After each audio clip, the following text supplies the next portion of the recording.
and they realise there's a nosy neighbour who lives in Granny's close who's been spying on them, and now he's rung the doorbell. "Yes," said Ben in a squeaky high voice. "Can I help you?" Mr. Parker, the nosy neighbour, put his foot inside the bungalow so the front door couldn't be closed on him.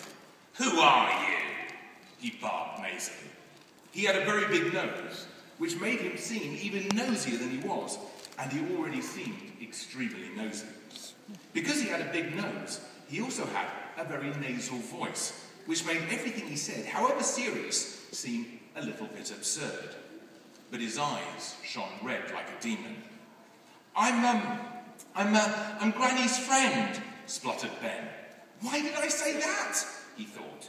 In truth, he was in a terrible panic, and his tongue was running away with him. "Friend?" snarled Mr. Parker, pushing open the front door. He was stronger than Ben, and soon forced his way inside. I mean, grandson, Mr. Parker, sir," said Ben, retreating back towards the living room. "Why are you lying to me?" he said, taking several paces forward as Ben took several paces back. It was as if they were dancing the tango. "I'm not lying," cried Ben. They reached the living room door. "You can't go in there," yelled Ben, thinking of the jewels all scattered all over the carpet. "Why not?" Because Granny is doing her naked yoga." Ben needed a dramatic excuse to stop Mr. Parker barging through the door and seeing the jewels. He was pretty sure he had hit the jackpot as Mr. Parker paused and furrowed his brow. Sadly, the nosy neighbour was not convinced.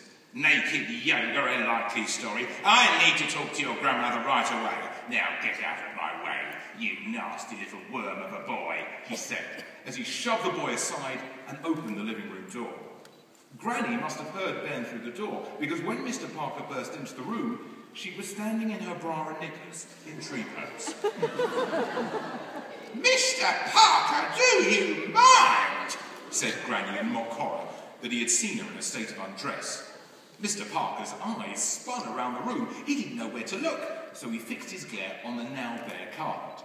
"Excuse me, madam, but I need to ask you, where are those jewels I saw a moment ago?" Ben spied the silver Jubilee biscuit tin that Granny kept the jewels in, poking out from behind the sofa. Surreptitiously, he edged it out of view with his foot. What jewels, Mr. Parker? Have you been spying on me again?" demanded Granny, still in her underwear. "Well, I had good reason. I was suspicious when I saw a young gentleman enter your property. I thought he might be a burglar. I let him in through the front door." "Well, he might have been a very charming burglar. He might have weaseled his way into your confidence." "He's my grandson. He stays every Friday night." "Ah," said Mr. Parker, triumphantly. "But it's not Friday night, so you can see why my suspicions were raised. And as head of neighbourhood watch, I must report anything suspicious I see to the police." "I've got a good mind to report you to the police, Mr. Parker," said Ben. Granny looked at him curiously.